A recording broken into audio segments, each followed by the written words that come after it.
I want to thank you for your service to our country and to your family. And Patty, thank you, because when you deploy, your entire family really deploys. There's a separation that does not go away. Movements that a lot of the rest of the country don't take into account from one location to another as your different missions are assigned. And I want to say thank you to not just you, but your family as well for that. I'd like to begin, General, with a discussion that I've asked all of the other service chiefs about. All of the other service chiefs and the combatant commanders have expressed concerns about the impact auctioning off portions of the 3.1 to 3.45 gigahertz band of the spectrum would have on our defensive capabilities. Based on what we've discussed before, if this report, which is due in September, demonstrates that auctioning the 3.1 to 3.45 gigahertz portion of the spectrum will adversely impact our national security, what would be your advice to the President and Congress? Senator, my advice would be we need that spectrum.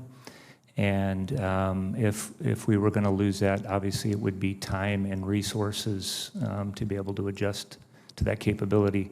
We are taking part in that study right now and providing our insights to that. Thank you. I think one part that's missing sometimes is that certain parts of the spectrum have, to one degree or another, the necessary physics that allow for some real capabilities, and that's the reason why some of our systems have been established in that area to begin with. Would you concur with that? I would concur with that. Thank you, sir.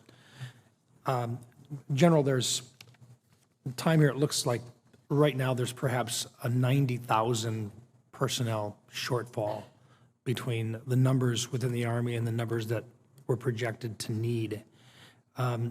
You're going to take your position at a time in which this recruiting crisis is probably the most severe that it's been since DOD's 50-year all-volunteer force was created in the first place.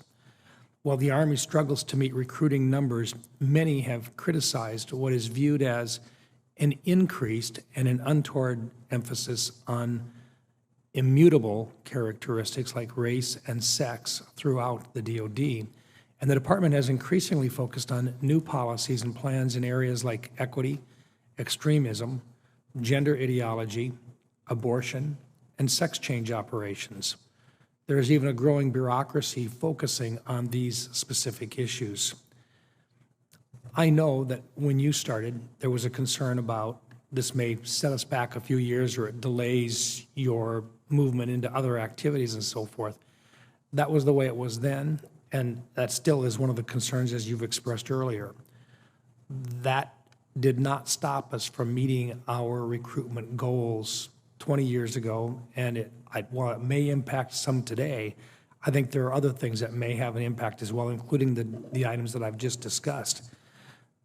I guess my perspective is that everyone should be welcome to serve if qualified, but we are losing focus on teamwork, discipline, and the enormous challenge presented by an emergent China.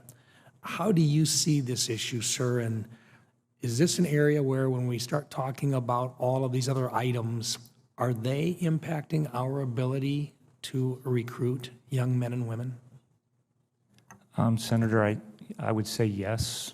And, perceptions, the first thing you mentioned, yes, we have to turn recruiting around, and I'm confident, we're going to put the whole Army's effort and all the leaders behind it to do that. And we appreciate any help that you're providing with that. We are keeping soldiers in the Army, so retention is at near historic, so they like the units that they're serving in. I will tell you that I spend most of my time, we focused on warfighting, and that's been my experience.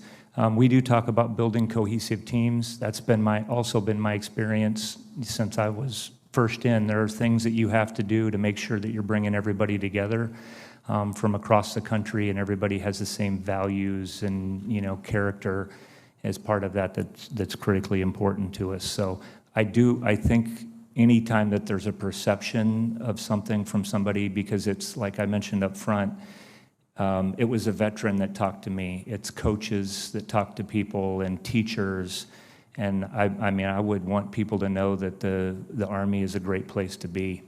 It's a life accelerator, and, you know, we're focused on our mission, and there's so many things that you can do in the military to advance your life, and we got to get the word out on that.